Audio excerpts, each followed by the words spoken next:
My name is Wish Donovan. I was a coal miner here in Cape Breton for 32 years. So Wish Donovan is a tour guide at the Miners Museum in Glace Bay, and he took me down into this replica mine shaft. Earlier this year, Globe reporter Greg Mercer met with Wish Donovan in eastern Cape Breton in Nova Scotia. Okay? You can slow walk up. You can't walk fast. You could hear Wish Donovan struggling to breathe. When you're in a place like that where all of the sound was removed except for a bit of running water, you kind of hear this rattle in his chest. And it's kind of this, it just sounds like a phlegmy kind of sound that he kind of always has with him, especially when he's exerting himself just by walking. It became very apparent that black lung was affecting him.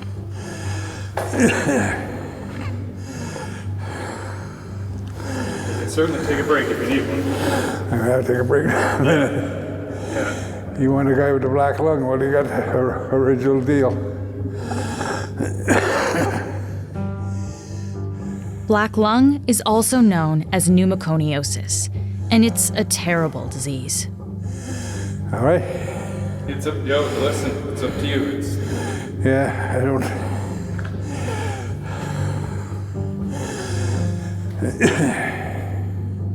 And it was nicknamed black lung because that's essentially what it is. The black coal dust that you breathe in gets into your lungs and gets into the tiny air holes in your lungs and begins to fill them, and it creates like a scar tissue. And so your lungs are constantly fighting against this foreign substance. And essentially what it does is it takes away your lung capacity. Miners describe that they're slowly drowning to death in their own lungs when they have a severe form of black lung. Today on the show, we're going to talk about the human cost of coal mining. Something we still have to deal with, even as Canada works to transition off coal altogether. I'm Menaka Raman-Wilms, and this is The Decibel from the Globe and Mail.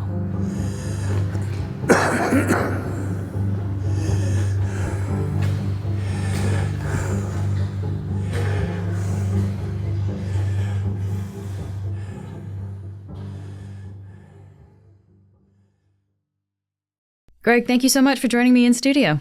Hey, good to be here. Thanks for having me. So, Greg, could you tell me about some of the people that you met while you were reporting on this story? So I wanted to better understand what it's like to live with black lung. And to do that, I had to talk to people like Wish Donovan and other former miners to just get a better understanding of what life is like for them. And what did people tell you? Like, what is it like to live with black lung? So it really depends on how severe your level of the disease is. And if you spent 5 years underground, your level of black lung might be different than someone who spent 25 years. But for some people, it's incredibly debilitating. John MacArthur, who was a former coal miner and a union leader, he told me that one of the things he learned to do when he developed black lung was to carry a newspaper with him. It totally takes everything away from your life. It really does, eh? Steps are the worst. Stairways are the worst. I'd go to the stairs when I was working with I was on an airplane, going on an airplane. A lot of stairs involved. I'd walk up 4 or 5 steps. I'd have to stop. I'd use the newspaper to pretend I was reading. I wasn't even reading, just as a diversion, because I felt embarrassed the fact that I couldn't keep up with everybody. And others told me stories of watching their fathers, who were lifelong coal miners, literally fall apart, being unable to walk across the room without having to take a break. I was mad all the time. And he'd stay here for about a minute to catch his breath from there. Like a 8-foot walk, and he'd need to catch his breath. 8-foot walk, and he'd need to catch his breath. Then he'd go to the front door, open the door, and he'd go out and he'd sit there. Yeah. And on the way back in, he'd go to the chair and he'd sit in the chair just like this. He'd sit in the chair just like this, and he'd go. I spoke to another miner who just said, like, anything physical, this disease has taken that away from me. I can't exert myself at all. I can't even help people carry groceries, into their house. And these kind of stories were repeated by families across Cape Breton who had someone who worked in coal mining. Yeah. Do we have a sense of how many people actually have this disease right now? That's precisely the problem. In Canada, there is not a very good system for tracking and monitoring black lung, especially when people leave the industry and you're retired. There's no mechanism in place to test those folks. So there are estimates in the U.S. that it's as little as 1 in 10 coal miners have black lung. In some regions, like the Appalachians, it's as high as 1 in 5 coal miners have black lung. Okay. In Canada, the rates are much lower than that. But the belief is that's because of a poor testing system. But to answer your question, we don't really have a good handle on how many, other than there's a lot of undocumented cases. That most people I spoke to agree with that. Why isn't this tracked more closely by the coal mining companies or even by the government? It's just the system that we have in place in Canada is not set up to track it very well. We have a very patchwork system that's province by province. The rules vary slightly. In many cases, it's the mining companies themselves that do the testing. It's often mining companies that decide when a miner should go for testing. The testing is voluntary, so there are some miners who don't want to go because they're worried if they request it, it can hurt their employment. We also don't have any kind of national framework to watch the trends in this disease, to see where it's becoming a problem. So we simply have no idea unless you go province by province and look at the data. And the data has a lot of holes in it. Yeah. I mean, if this is being left up to coal mining companies sometimes too, I mean, you'd like to think they're looking out for their workers, but ultimately usually that drive is profit. So it seems like this is not really set up in a way to benefit the people who might actually suffer from this. No, and when you go to the provinces to ask them about this, I mean, the province of Saskatchewan, like most other coal mining provinces, said, worker lung health in coal mines is not our responsibility. It's up to employers to protect these folks. So it's just the way we've designed the system, and it's not a very strong one. What are the consequences then of not having a clearer picture of how many people actually have black lung? Well, the consequence is that people who have it, those costs are borne by our healthcare system, right? That they're a drain on our hospitals when the cost should really be coming from the coal mines that made them sick. We know that it takes years off your life. We know that in many cases there are a lot of families who've lost people because of black lung, and if that was the sole breadwinner, as many of these families are, it causes all kinds of issues. So, yeah, it's sort of this hidden problem that we don't really have a full handle on it because we're not monitoring it very well.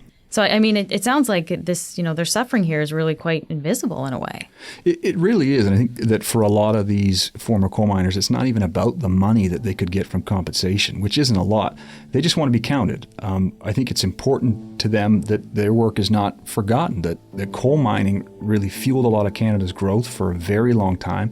And even as we move away from coal to cleaner fuels as a country, it's important to these miners that we don't forget them and we acknowledge the sacrifice that they made.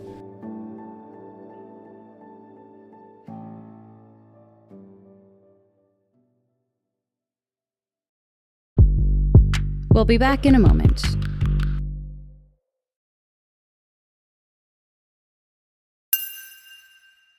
Okay, Greg, let's get into the compensation for these workers because, they really only got sick because of their jobs. So what does compensation look like for them? So for those who get it, it can mean, and there's a scale, it depends on how severe your lung problems are. But for some people, it might mean just a few $100s a month in sort of a disability pension almost. For other people, it can mean compensation for any kind of medical assistance you need because of your lung disease. But it's not a lot of money, to be honest. It's not life-changing money. One of the more important parts of compensation is that those cases are counted. And because they're counted, we have a more accurate picture of how many people have black lung in this country. And so this is workers' compensation we're talking about essentially, right? Yeah. Okay. And I mean, this must differ from one part of the country to the other. Can you give me a sense of that? Yeah, the biggest difference when it comes to black lung is that in Nova Scotia, they have a system called automatic assumption, which means if you worked in a coal mine for 20 years and you have a diagnosed lung condition, the compensation board doesn't dispute it. 20 years and you get compensation. In every other province, you have to prove the link between your lung ailment and your time underground. So we see that borne out in the statistics. It's really hard to get a compensation claim approved in BC or Alberta or Saskatchewan, where most coal workers live now, compared to Nova Scotia, where if you've at least put 20 years underground, you have a much easier time getting a claim approved. Yeah. And do we have a sense of numbers, like how many people are actually getting this kind of compensation? Yeah, so to give you a comparison, Nova Scotia's system has approved more than 1,600 cases in the last 20 years through this automatic assumption. The other three provinces where coal mining is still done, BC, Alberta, and Saskatchewan, it's a few dozen in 20 years. A few dozen? A few dozen, yeah. So lung experts point to that and say that's a problem. We know the number should be much higher. And so the next question is, well, why isn't it higher? And why isn't it then? Is it because we're not screening, essentially, like what you were saying before? That's one. There are people who have it who never file for a claim. And so if they don't file for a claim, it's never recorded. They just suffer through it. And two, the criticism of compensation boards in Canada is that they make it difficult to have these claims approved, right? That the workers have a really tough time proving their case and getting a claim accepted. The science is clear. I mean, if you worked in a coal mine for 5 years or more and were exposed to coal dust, the chances of you having a black lung is very high. And yet we still, as a country, we make it very difficult on these miners to have those cases recognized. And what about some of the people that you talked to, Greg? Did they get compensation? Yeah, I met a number of former miners as part of the story, including Steve Drake. He worked as an electrician in the coal mines in New Waterford. His father was also a coal miner. His grandfather was a coal miner. Both of them died from black lung, but he knew early on he wanted to get out. After 17 years, he studied hard enough and put himself through law school as a way to get out of the mines. He became a Crown prosecutor. He was a labor leader before that. But because of his training as a lawyer, he spent a lot of time after he left the mines basically fighting the workers' compensation system on behalf of coal miners. And while he didn't work 20 years underground and didn't get the automatic assumption, he did file a claim and had to fight his way through and got compensation for black lung. But in fact, his biggest fight with the compensation board was on behalf of his father, was a lifelong coal miner who died. And on his deathbed, Steve promised his father that he would have his death recognized as having been impacted by black lung. And he was breathing very heavy, gasping. And I looked at him and I said, Dad, I said, you're having a bad lung day. And he said, yeah, it's pretty bad. And he looked at me and he said, and he knows how I am about things when I get a grip on things. And he said, when I die, I want you to get an autopsy, a full autopsy on both lungs. He said, and I know you will not let the board get away with anything. And I made my father that promise the summer of 2004.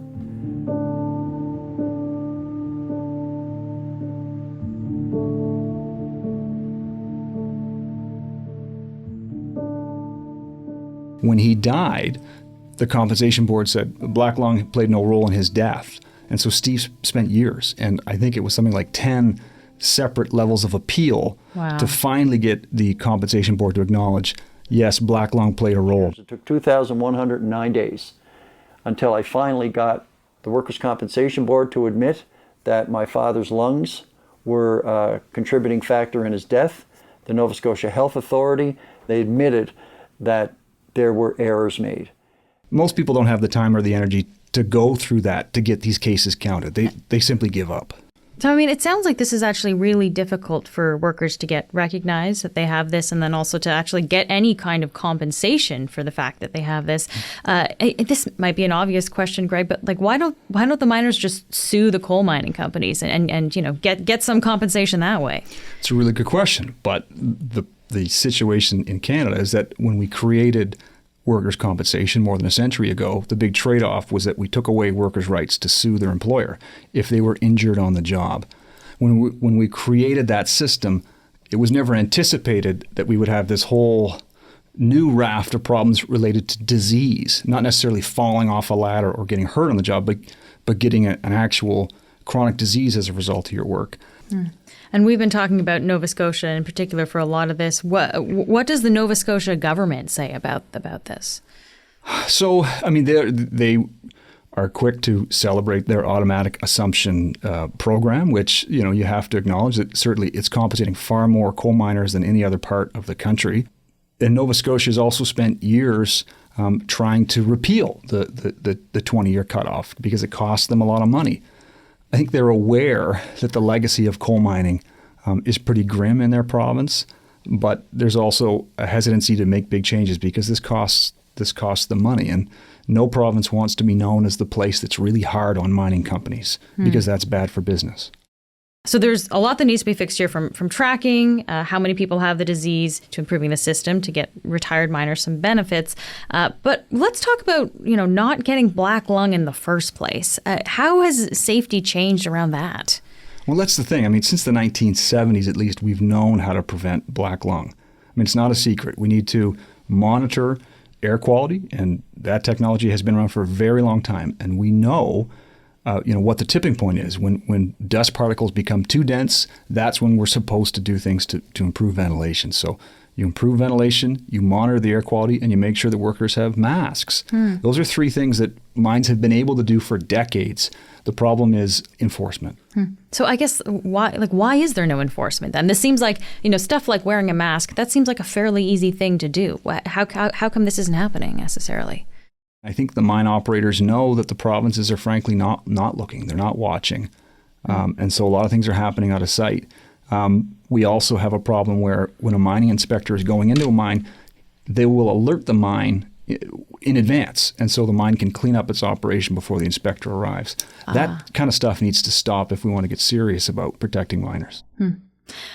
So, Greg, what about outside of Canada? Because we've talked about different provinces within Canada, but what about other countries? How are they dealing with this? Well, we don't have to look very far. I mean, the United States has a national monitoring program for black lung, and the numbers that they are finding are quite alarming, frankly. I mean, thousands of new cases in recent years. In fact, they say it's the worst level of black lung they've seen in 25 years in the U.S., and they know that because they have a very robust national tracking programs. I mean, we have nothing like this in Canada. And this system actually sends mobile monitoring units out to mining communities around America and will test miners on the spot. We don't do that in Canada. What do miners want to see changed? And I'm thinking specifically in terms of compensation, because this has been a big issue that we've talked about. What would they like to see changed there? I think that most miners you talk to want to see it easier to get these claims approved. Many of them complain about how difficult it is to get a claim actually through the compensation system. And they'll say it feels like the compensation system as a default will deny these claims, and it will point to lifestyle factors and say, oh, you smoked for a time in your 20s, therefore we're going to deny your claim. They would like to see that change. They would like to see the science that's not really in dispute accepted and recognized more by compensation boards. Just lastly here, Greg, I want to come back to the people that we talked about in this story. Wish Donovan, who showed you around the mine museum, right? Steve Drake, who fought the government for so long. John MacArthur, who you said, brings the newspaper with him everywhere to hide the fact that he has to stop and catch his breath. Greg, from what they told you, do they regret working in the mines?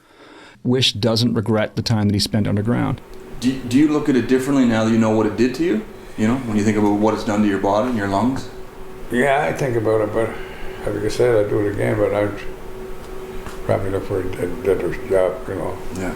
And I'd wear a mask all the time, and blah, blah, blah, blah. The mask, we did get the mask, it was too late. We all had it then, eh? Yet in the same breath, he'll say, I did not want my kids to follow me into the mines. And he said, no, I want you to go and get an education and work elsewhere. He knew it was not good for his health. And yet there is a pride there that he did this work. So I think there's this sort of tension there, I think, among some coal miners, that this was hard work. They know it was hard on their bodies, but they're proud that they did it. Greg, thank you for doing this investigation and for speaking with me today. My pleasure. Thanks, Menaka. That's it for today. I'm Menaka Raman-Wilms. Our summer producer is Nagin Nia. Our producers are Madeline White, Cheryl Sutherland, and Rachel Levy-McLaughlin.